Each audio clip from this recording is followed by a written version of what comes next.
नमस्कार दोस्तों, मैं आपका मित्र आशीष कुमार कोस्टा अपने YouTube channel future zone Jabalpur में आपका स्वागत करता हूं। भारतीय राजव्यवस्था के अवधारणात्मक अध्ययन के लिए हमने वीडियो की श्रृंखला प्रारंभ की है और इस श्रृंखला का तीसरा वीडियो है जिसमें कि हम भारत में संविधान निर्माण के विभिन्न चरणों का अध्ययन करेंगे। तो संविधान निर्माण की अगर बात करते हैं तो ये भारत में प्रारंभ होता है अंग्रेज़ों के आगमन के पश्चात।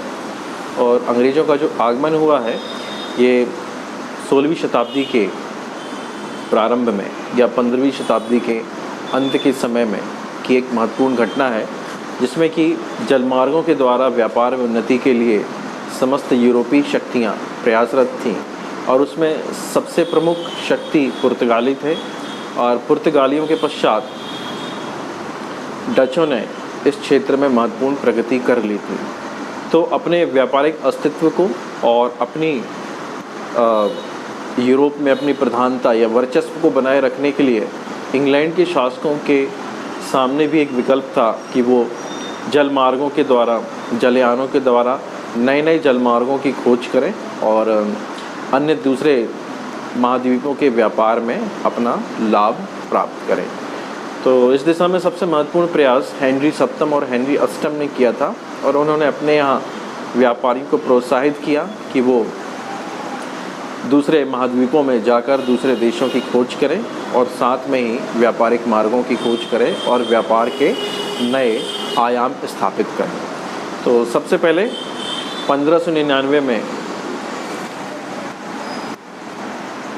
1599 में महारानी द्वारा प्रदत्त चार्टर के द्वारा the government and the company of merchant trading to the East Indies के नाम से कंपनी का गठन हुआ दिसंबर 1600 में, और इसे भारत और दूसरे पूर्वी देशों के साथ व्यापारिक संबंध स्थापित करने के लिए अनुमति प्राप्त हुई।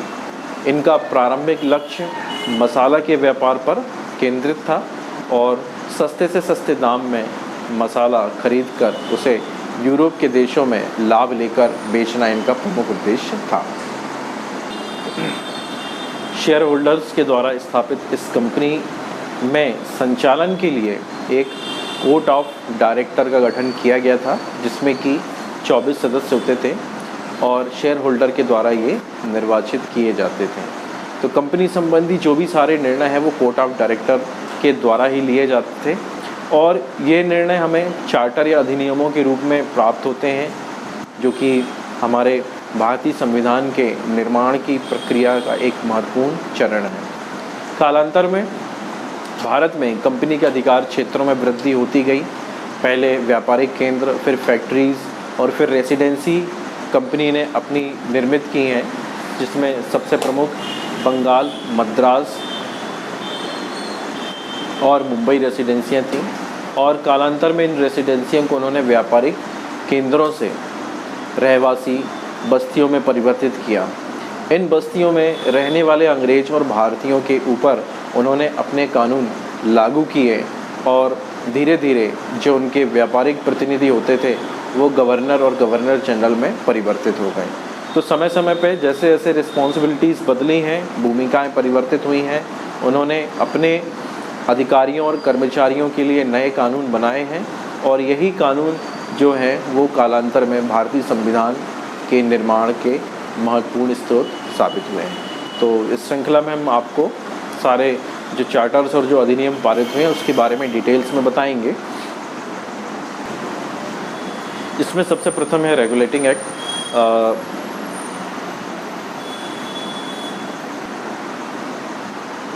रेगुलेटिंग एक्ट के अध्ययन के पूर्व रेगुलेटिंग एक्ट पारित होने की पृष्ठभूमि का जानना जरूरी है।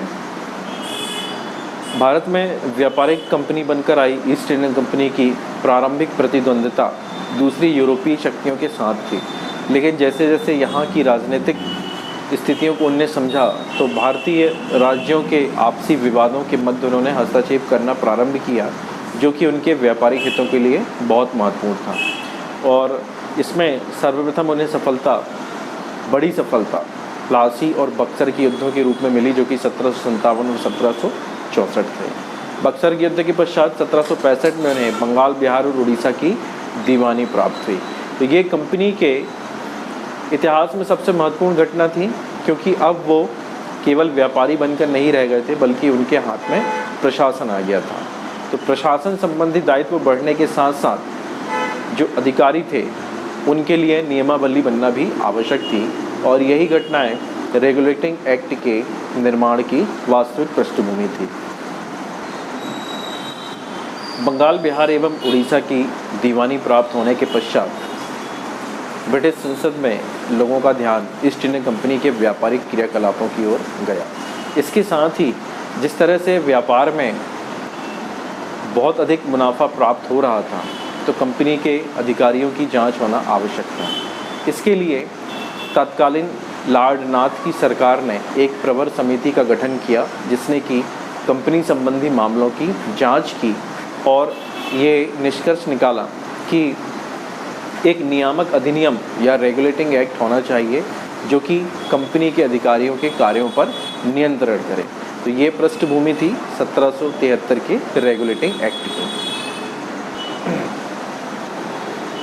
सबसे पहला स्टेप था, बंगाल के महत्व को कंपनी ने समझा था और बंगाल के गवर्नर को बंगाल का गवर्नर जनरल माना गया।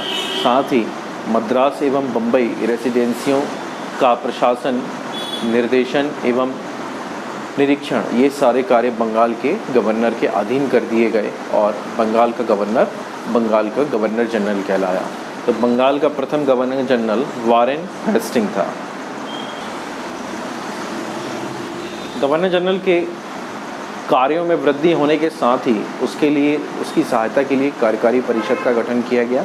ये कार्यकारी परिषद 4 सदस्य थी, जिसके सदस्य फिलिप फ्रांसिस, वारवेल, मानसन एवं क्लेवरिंग थे। इनका कार्यकाल 5 वर्ष का होता था और इनको केवल कोर्ट ऑफ डायरेक्टर की सिफारिश पर गवर्नर जनरल के द्वारा ही हटाया जा सकता था। तो ये पूरी तरह स्वतंत्र थे। जो भी निर्णय होते थे वो इन 4 सदस्यों के द्वारा बहुमत के आधार पर लिए जाते थे और सम्मत विभाजन की स्थिति में ही गवर्नर जनरल अपनी मत का प्रयोग कर सकता था। इसका मतलब ये है कि अगर किसी मुद्दे पर पक्ष और विपक्ष में 2-2 सदस्य हैं तो गवर्नर जनरल अपने मत का प्रयोग करके निर्णय ले सकता था। इसके पश्चात गवर्नर जनरल की परिषद को भारत में कंपनी के राज्य क्षेत्र में प्रशासन के संचालन के लिए नियम और अधिनियम बनाने की शक्ति प्राप्त हुई थी और इसको भारत में नियम निर्माण करने की प्रारंभन माना जा सकता है।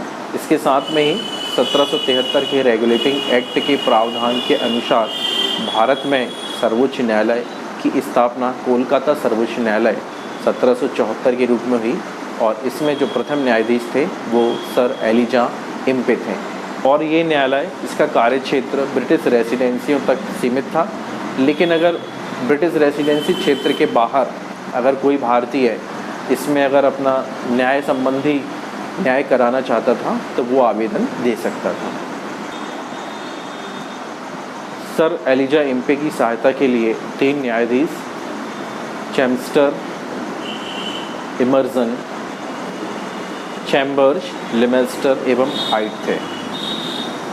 यह भारत के संदर्भ में प्रथम लिखित संविधान माना जा सकता है।